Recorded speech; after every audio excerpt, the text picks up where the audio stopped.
तो दोस्तों पूरे 2 साल से जो है आपको सीईटी की एक ऐसी खतरनाक चुस्की दे रखी है जो कि आप धीरे धीरे चूस रहे हैं, क्योंकि वो चुस्की आपने खरीद ली है। अगर कोई चीज हम खरीद लेते हैं तो यानी कि उसका हम क्या करते हैं, यूज करते हैं, चाहे वो खराब हो, ठीक है। लेकिन बहुत कम लोग ऐसे होते हैं कि जो पैसे में कोई चीज खरीद लेते हैं और उसको जो फेंक देते हैं, क्योंकि वो अगर हमारे लिए सही नहीं है तो हम क्या करेंगे, उसको फेंक देंगे या साइड में क्या करेंगे, हम रख देंगे, ठीक है। तो यानी कि अगर आपको इस चीज का अपने आप को अगर आकलन कर सकते हो तो बहुत ही वेल एंड गुड, बहुत बढ़िया है। तो दोस्तों मैं बात कर रहा हूं हरियाणा सीईटी की, जो कि आपके फॉर्म निकले थे 12 जनवरी 2021 को, ठीक है, और लास्ट डेट इसकी 10 जुलाई 2022 थी। तो क्या आपको 1.5 साल तक कोई फॉर्म चलता है? 1.5 साल तक को दोस्तों फॉर्म चलता है पूरे। आप, मुझे लगता है कि आप पूरे वर्ल्ड में ही नहीं मिलेगा कोई कि 1.5 साल तक आप फॉर्म अप्लाई करने की डेट ही दो। अब ये क्या कर रहे हैं कि ये पोर्टल में प्रॉब्लम है, ये सब प्रॉब्लम है। ये मैं आपको एक चीज दिखाता हूं कि ये है दोस्तों हरियाणा कौशल रोजगार निगम, ठीक है, हरियाणा कौशल रोजगार निगम, जिसके तहत जो है एक कॉन्ट्रैक्ट के बेस पर आपको जो है नौकरी दी जाती है, ठीक है। एक कॉन्ट्रैक्ट कर दिया जाएगा आपके साथ और आप काम करते रहोगे। अगर आप काम सही नहीं करोगे तो फिर आपको जो है निकाल दिया जाएगा अगले साल, ठीक है। तो ये चीज है। तो जो हरियाणा का युवा है या देश का युवा है क्या करेगा, फॉर्म तो अप्लाई करेगा ही, ठीक है। तो ये मैं आपको बता रहा हूं दोस्तों, ये HKRN में जो है वैकेंसी निकली है 29 जनवरी को फॉर्म निकले, यानी कि कब, आज संडे का दिन है, संडे वाले दिन फॉर्म निकलते हैं और 4 फरवरी मात्र जो है 6 दिन दिए गए हैं फॉर्म भरने के। पोर्टल भी तैयार है और ऐसा नहीं कि एक नौकरी के लिए, 11 नौकरियों के लिए दोस्तों फॉर्म जो है निकले हुए हैं। इन सभी की लास्ट डेट क्या है, 4 फरवरी 2023, ठीक है। ये दोस्तों HKRN की ऑफिशियल वेबसाइट है, ठीक है, ये आप देखेंगे, ठीक है, ये इधर आपको दिखाई दे रहा होगा। तो इसमें दोस्तों 11 तरह की जो वैकेंसी हैं, मैं थोड़ा थोड़ा इसके बारे में बता देता हूं, क्योंकि कुछ कैंडिडेट इसके बारे में भी जानना चाह रहे होंगे, ठीक है।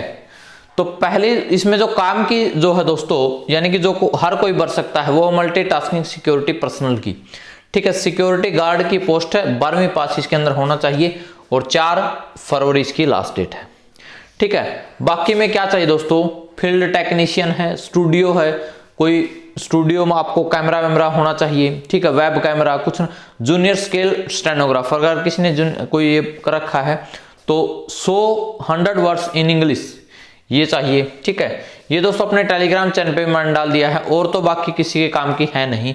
एक ये हलवाई की है, बताओ, हलवाई की निकाल दी है, ठीक है, रीडर की निकाल दी, ये इस तरह की वैकेंसी है। और ये बेचारा दोस्तों हरियाणा सीईटी का पोर्टल पिछले 2 साल से जो है ऐसे ही चल रहा है। ये लाइन ऐसे ना ऐसे चलती है, फिर ऐसे चलती है, मतलब ऐसे चल चल के ये भी थकी नहीं है, इसको भी ऐसी चुस्की दे रखी है कि तू चलती रहे, बस रुक मत, ठीक है। ये आप देखें दोस्तों, तो यानी कि हो क्या रहा है कि अल्टीमेट जो काम करना होता है सरकार को या जिसको भी, तो वो अगर वो करना ही है तो फिर उसमें देरी नहीं लगती। क्यों, ये 11 तरह की वैकेंसी जो है 5-6 दिन के अंदर ही जो है फिलअप इनके फॉर्म निकल करके 1 महीने के अंदर तो ज्वाइनिंग हो जाएगी, ठीक है। तो क्यों ना इसको भी थोड़ा सा प्रोसेस को फास्ट किया जाए। प्रोसेस को फास्ट करना क्यों जरूरी, क्योंकि हमारी उम्र निकल जाती है। ऐसा तो है नहीं कि हम बुढ़े होकर के पेपर देंगे। जब आप लोग जवान रहोगे तब ये दिमाग भी काम करेगा, जब जैसे जैसे एज हमारी ऊपर जाती है, ठीक है, 27-28 से जब जिसकी उम्र 30 से ऊपर हो चुकी है ना, तो दोस्तों उसका तो माइंड का जो लेवल है ना वो ऑटोमेटिकली डाउन, यानी कि उसको डर लगने लग जाता है सब चीजों से, ठीक है। तो यानी कि जो हमारी क्रूशियल यानी कि उम्र होती है 22-23 साल की, ठीक है, 22-23 साल से लेकर मैं आपको बताऊं अगर, ठीक है, क्योंकि जब हम कॉलेज में पढ़ते हैं, ठीक है, उस टाइम हम मस्ती कर रहे होते हैं या नहीं पता होता है, या कुछ कैंडिडेट क्या कर रहे थे कि फाइनल ईयर में या सेकेंड ईयर में स्टार्ट कर देते हैं हल्की फुल्की तैयारी, ठीक है, 12th पास कैंडिडेट। तो यानी कि हम 22 साल की उम्र में हमें होश आता है कि हम जो है अब सरकारी नौकरी की तरफ चलें। ठीक है, तो 22 से लेकर दोस्तों ये 28-30 तक ही मान लो आप, 22 से लेकर 30 साल तक की उम्र हम जो है तैयारी अच्छे से कर रहे होते हैं। ठीक है, इसको हम कि भाई हमने तैयारी करनी, हमने नौकरी लगना है और अपने माँ बाप को जो है सहारा देना है। ठीक है, क्योंकि बहुत बड़े बिजनेसमैन तो दोस्तों इसके अंदर काम नहीं कर रहे होंगे, क्योंकि ग्रुप सी की नौकरी है ये। ठीक है, लोकल मिडिल क्लास फैमिली जो है आप लोग इसके अंदर काम कर रहे होगे, यानी कि पढ़ाई कर रहे होगे। तो उम्र का दोस्तों एक बहुत बड़ा फैक्टर है, क्योंकि जैसे हरियाणा पुलिस की अगर मैं बात करूं तो 18 से लेकर 25 साल तक ही है। ठीक है, एज ए जनरल कैटेगरी तो उनकी उम्र निकल जाती है। तो इसी चक्कर में दोस्तों बहुत सारे युवा का बहुत बड़ा नुकसान हुआ है। ठीक है, तो एग्जाम लिया 5 और 6 नवंबर को, रिजल्ट दोस्तों 10 जनवरी 2023 को दिया। ठीक है, और रिजल्ट ऐसा दिया कि इसके अंदर बहुत सारी खामियां। ठीक है, और फिर दोस्तों आप ये पढ़ रहे होंगे कि 30 कब जारी होगा, ग्रुप सी के सीटी सामाजिक आर्थिक मानदंड के अंक ठीक करने के लिए 30 जनवरी को जारी होगा। ये आप पिछले बहुत दिनों से देख रहे हैं। ठीक है, और एक चीज ये देख रहे होंगे आप, ठीक है, ये हरियाणा पुलिस का दोस्तों, ये पुलिस कांस्टेबल का यहां पर ये 4 गुना नहीं बुलाए जाएंगे, ये 7 गुना ही बुलाए जाएंगे फॉर फिजिकल, इसलिए इसकी टेंशन मत लेना।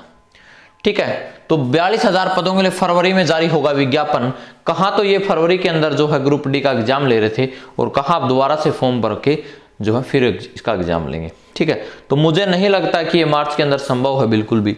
ठीक है, और क्लेम डिस्क्लेम के बाद भर्तियों का स्कोर होगा रिवाइज, यानी कि जो आपका रिजल्ट है दोस्तों वो तो स्वाभाविक सी बात है कि आपका रिजल्ट क्या होगा, रिवाइज होगा। ठीक है, तो अब आगे की अगर मैं बात करूं दोस्तों, अब अगला कदम क्या है इनका, पोर्टल खोलने का। ठीक है, कि भाई जो आपके एक फैमिली, दूसरी एक और बात बता देता हूं, सरकार ने क्या किया हुआ कि एक बंदा तो है ना CSC सेंटर में छोड़ रखा है, एक बंदा परमानेंटली CSC सेंटर में छोड़ रखा है कि आप CSC सेंटर में अपने कागजों को लेकर रहें, फैमिली ID का ही नहीं पंगा समझ में आ रहा।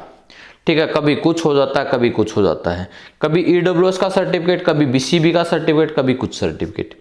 ठीक है, कभी कुछ गलतियां, कभी कुछ गलतियां। तो ये इस तरह से दोस्तों घर का एक सदस्य, कभी खेतीबाड़ी का कोई कैंडिडेट, कभी वो बैंक में जाता है, कभी कहीं जाता है। ठीक है, तो यानी कि एक सदस्य तो आपके जो है कागज अपने लेकर के छोटा सा और बैग में डाल करके अपने पहुंच जाओ, CSC सेंटर जाओ, कभी कहीं जाओ, कभी कहीं जाओ। ठीक है, ऐसा हालत हो रखी है। तो अब ये पोर्टल, फिर दोस्तों क्या होगा, एडवर्टीजमेंट निकालेंगे। ठीक है, फिर दोस्तों CET के मेंस के फॉर्म निकलेंगे, CET का फिर एग्जाम होगा, और फिर इनकी डॉक्यूमेंट वेरिफिकेशन होगी। और इन सब चीजों का दोस्तों कब होंगी ये कौन बता सकता है, ये अपने ऊपर वाले बता सकते हैं। ऊपर वाले कौन, परमात्मा, भगवान ही बता सकता है कि क्या होने वाला है, किसी को भी नहीं पता।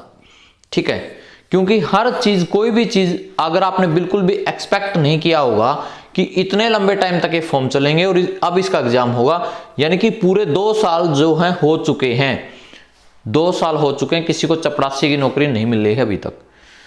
तो यानी कि मेरा कहने का तात्पर्य दोस्तों क्या है ऑल ओवर, कि आप जो है सिर्फ एक CET के भरोसे न बैठे रहें, आप दूसरे एग्जाम्स की भी तैयारी करते रहें।